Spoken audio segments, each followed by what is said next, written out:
உங்களில் எத்தனை பேருக்கு சிக்கன் பிரியாணி பிடிக்காது? எனக்கு சுத்தமாக பிடிக்காது. நான் மட்டன் பிரியாணி மட்டும் தான் வந்து விரும்புவேன்.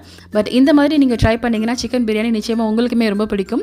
இதில் பிரியாணி ப்ளஸ் சிக்கன் 65 ரெண்டுமே உங்களுக்கு சேர்த்து கிடைக்கும். இப்போ இந்த ரெசிபி எப்படி செய்யறதுன்னு பார்க்கலாம்.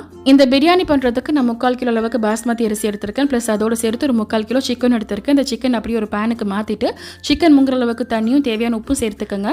நான் இந்த சிக்கனை ஒரு பாதி அளவுக்கு வேக வச்சு எடுத்துக்க போகிறேன். நான் இந்த சிக்கன் ஸ்டாக்கில் தான் பிரியாணி செய்ய போகிறேன். அதே சிக்கனை பொரிச்சு எடுத்துக்க போகிறேன். இந்த ஐடியா வந்து ரொம்ப சூப்பராக இருக்குல்ல? ஸோ இப்போ பிரியாணி செய்ய ஸ்டார்ட் பண்ணிடலாம்.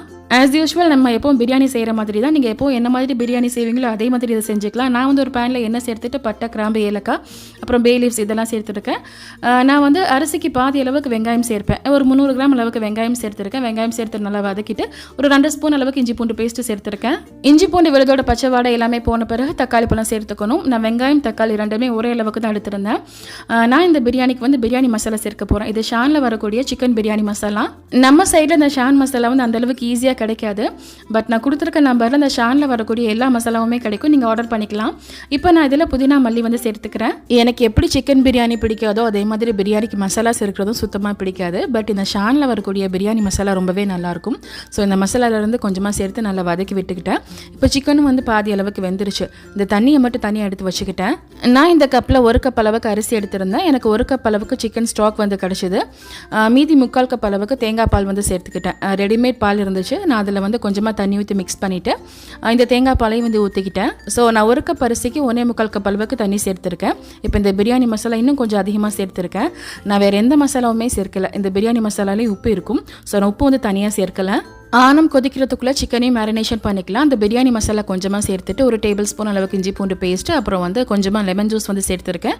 எக்ஸ்ட்ரா வந்து கலரும் போட்டிருக்கேன். எல்லாம் சேர்த்து நல்லா பிரட்டி வச்சுருங்க. இது வந்து கொஞ்சம் நேரம் ஊறி வரட்டும்.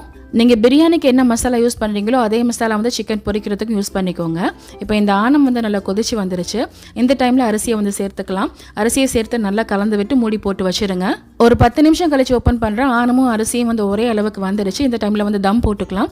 நான் ஃபாயில் போட்டு கவர் பண்ணிக்கிறேன். ஸ்லோ ஃபயரில் வந்து 10 நிமிஷம் வச்சுக்கிறேன். இந்த சைடில் சிக்கனையும் நான் பொரிச்சு எடுத்துக்க போகிறேன். பொதுவாக சிக்கன் பிரியாணி பண்ணும்போது அந்த சிக்கன் வந்து சாப்பிட்றதுக்கு அவ்வளோ நல்லா இருக்காது. ஏதோ தண்ணியில் வந்து அவிச்சு எடுத்த மாதிரி இருக்கும். அதில் உப்பு காரம் எதுவுமே வந்து சேர்ந்துருக்காது. பட் இந்த மெத்தடில் நீங்கள் பிரியாணி பண்ணும்போது இந்த சிக்கன் சாப்பிட்றதுக்கே ரொம்ப நல்லாயிருக்கும். நான் இதுக்கு முன்னாடி இதே மெத்தடில் வந்து சிக்கன் பிரியாணி வந்து ட்ரை பண்ணியிருக்கேன். அதுவுமே வந்து நல்லாயிருக்கும். பட் அந்த பிரியாணிக்கு வந்து இந்த மாதிரி சிக்கன் ஸ்டாக் எல்லாம் வந்து சேர்க்க மாட்டேன். ஸோ அந்த பிரியாணி கொஞ்சம் பிளண்ட்டாகவே இருக்கும். இதில் நம்ம சிக்கன் சூப்பெல்லாம் சேர்த்துருக்கனால இந்த பிரியாணி சாப்பிட்றதுக்கும் வந்து செம சூப்பராகவே இருக்கும். அது மட்டும் இல்லாமல் நீங்கள் இதுக்குன்னு தனியாக சிக்கன் வாங்கி பொரிக்கணுங்கிற அவசியமே இல்லை. இதுலேயே உங்களுக்கு ஃப்ரைட் சிக்கனும் சேர்த்தே வந்து கிடச்சிருச்சு. ஸோ பொலன்னு வந்து பிரியாணியும் ரெடி ஆயிடுச்சு. சூப்பராக சிக்கன் 65 ரெடி ஆயிடுச்சு. இப்போ நான் சாப்பிட போகிறேன். நீங்களும் ட்ரை பண்ணி பாருங்கள். தேங்க்யூ.